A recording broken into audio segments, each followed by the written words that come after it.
tudo bom? E finalmente chegou no último vídeo da série sobre as novidades do Gentry 5. Nesse vídeo eu vou explicar sobre a estrutura de código que o Gentry 5 gera e como fazer override do CSS utilizando o SCSS. Bem, antes de começar, eu irei mostrar uma funcionalidade interessante do editor de menu que eu esqueci de falar no vídeo anterior, que é essa questão do cada item de menu ele tem uma opção de tem um ícone de engrenagem, que são algumas opções que você pode estar configurando. Em específico, eu queria falar aqui sobre a questão dos ícones, né, que agora ficou bem mais fácil você colocar um ícone no item de menu.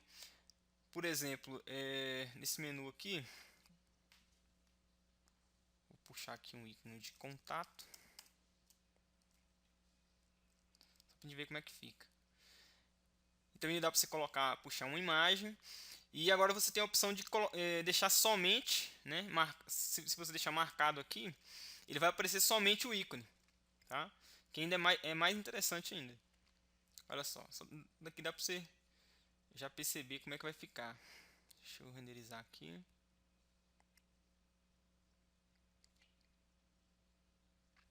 Olha só que legal. E também dá para você colocar um, deixar assim o ícone, um subtítulo no item.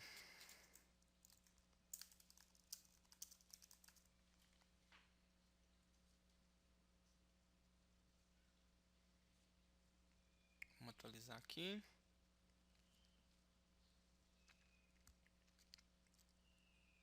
Aí que legal. Bem interessante essa funcionalidade.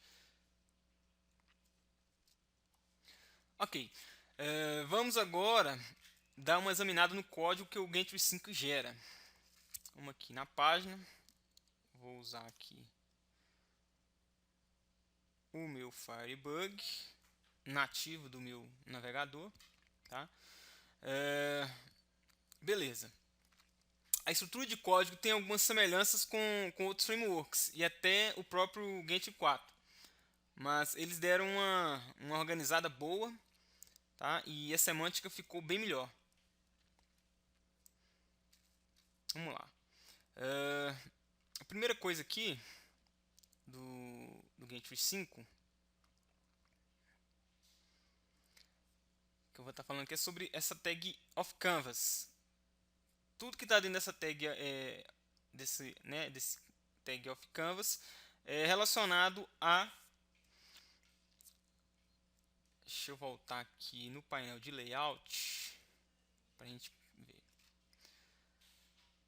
que é particularmente do menu mobile, tá? Então tudo que for do menu mobile vai renderizar dentro dessa tag.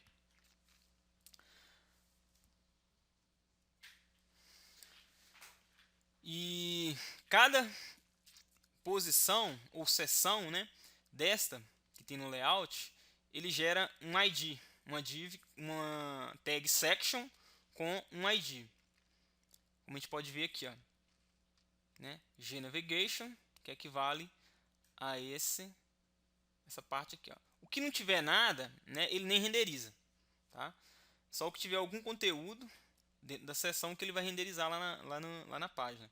Então aqui a gente tem o navigation, showcase, né, que a gente pode identificar aqui, ó, navigation e showcase. Ele gera um ID, g-navigation. No Gantt 4 era RT, né, que ele gerava. Também era um ID. Dentro da section, a gente tem um gcontainer, tá, que engloba todo o conteúdo daquela seção. E uma coisa especial no gcontainer é que no gcontainer que é controlado os breakpoints. Por exemplo, você pode mapeando o gcontainer, a gente pode ver aqui, ó, na largura que temos aqui 75 rem. De onde vem esse valor? Então, esse valor está vindo daqui. Aquele valor que você definiu lá no styles, né? Que é aqui nos breakpoints. Então, se você mudar aqui, por exemplo, se eu colocar aqui 40 rem e salvar, e quando eu voltar aqui na aplicação e atualizar, ele muda para mim, olha só, a largura do container. Então dá para você controlar, né, toda a sua aplicação através, né, a largura da sua aplicação através utilizando os breakpoints, que vai afetar diretamente, nessa div gcontainer das seções, ok? Deixa eu voltar ao normal.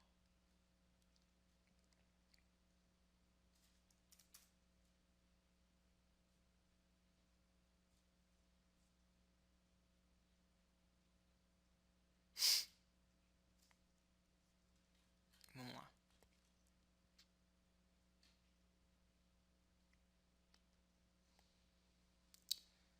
Beleza.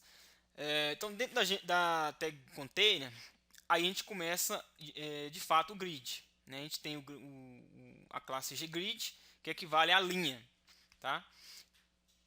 E dentro da gGrid, a gente tem a classe gblock, que equivale às colunas. Então, por exemplo, aqui nessa... Deixa eu voltar na aba Layout. Aqui na aba Showcase, então eu tenho duas linhas, né, da aba Showcase, que no caso da nossa aplicação seria esses dois grids, tá? Que é esse e esse teste. Dentro do grid a gente tem o bloco seria coluna. Por exemplo, se eu colocar mais um, vamos supor que se eu coloco esse, vou tirar ele daqui e colocar ele aqui. Então lá, quando você salvar, ele renderiza essas duas colunas como a div de bloco dentro do grid. Então o grid é a linha e as gblock são as colunas. Olha só. Então ele tirou aquele grid que estava antes, que eu tirei, né, subi ele e coloquei do lado do outro módulo. Então gerou dois blocos. Ok? E o legal aqui é que os grids, quer dizer, a tag, né, a classe gGrid, ela está setada como flex, né? Ou seja, ela está utilizando aqui os flexbox, né? Que é uma propriedade nova do CSS3. Né? Isso facilita muito na organização do layout, até para você depois estilizar, quiser mudar, né, a estrutura do seu layout, né? Não, se você quiser, né, não trabalhar com essa estrutura que o Gantry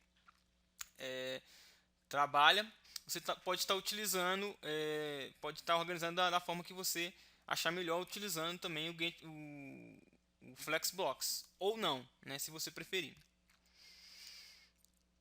O legal é que o Flexbox ele te agiliza muito na construção do layout, né, evitando dor de cabeça na hora de organização dos elementos. O problema é que é só aceita nos navegadores mais recentes, né, nos navegadores mais antigos, essa propriedade não funciona satisfatoriamente. E aqui na classe gblock, ele gera uma classe automática que define o tamanho do bloco. Nesse caso, como a gente tem dois blocos, né, dividido em 50%, então ele gera essa classe size tracinho 50. Se eu vir aqui e alterar, né, esse tamanho, vou salvar, atualizar. Deixa eu voltar aqui. Então ele gera para mim automaticamente a classe size com o tamanho que eu defini lá no layout. Essa classe é interessante porque você consegue manipular ela depois, quando você for trabalhar os seus próprios breakpoints, né, para dispositivos móveis. E seguindo aqui dentro da classe gblock, ele gera uma classe gcontent, que determina onde vai ficar o conteúdo de fato, né, do módulo ou da partícula. Tá? E dentro desse content que é definida o espaçamento interno e externo, né, que é o padding e a margem. Depois desse conteúdo vem, né, igual eu havia falado, o conteúdo do módulo e das partículas. Beleza? Aí cada módulo e cada partícula vai ter a sua particularidade de estrutura HTML. Então, resumindo, a gente tem aqui a seção, a div que contempla todo o conteúdo da seção, a linha, a coluna, o conteúdo da coluna, que é que define os espaçamentos e, de fato, a partícula ou o módulo que você vai encaixar dentro desse espaço. E um outro detalhe que eu gostei muito nessa estrutura de código do Gantry 5 é que as dependências JS elas renderizam no final da página e não no início, né? Você já é acostumado a usar, trabalhar com Joomla, o Joomla sempre renderiza as dependências no início da página, tanto CSS como JS. E no Gantry 5 ele já trata